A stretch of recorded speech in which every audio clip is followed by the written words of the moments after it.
Hi, good morning. നമുക്കിന്ന് simple and tasty റവ ഉപ്മാവാണ് ഉണ്ടാക്കുന്നത്. നമുക്കിത് ഈസി ആയിട്ട് 5 to 10 മിനിറ്റ്സിൽ തന്നെ നമുക്കത് ഉണ്ടാക്കിയെടുക്കാം.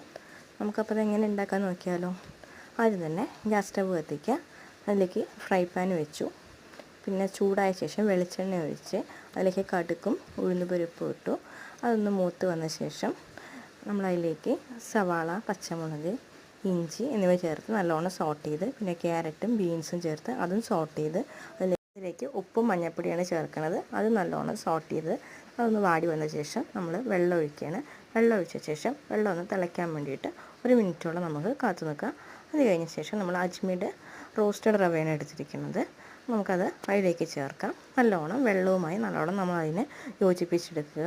ദെൻ വെള്ളമൊക്കെ ഒന്ന് വെറ്റി വന്ന ശേഷം നമ്മുടെ ഉപ്മാവ് ഏകദേശം റെഡി ആയിട്ടുണ്ട്. കുറച്ച് കരിവേപ്പില കൂടി ഇട്ട് നമുക്ക് അതിനൊരു 10 മിനിറ്റ് വെയിറ്റ് ചെയ്യാം. നമുക്ക് സ്വാദിഷ്ടമായ ഉപ്മാവ് കഴിക്കാം. Thank you.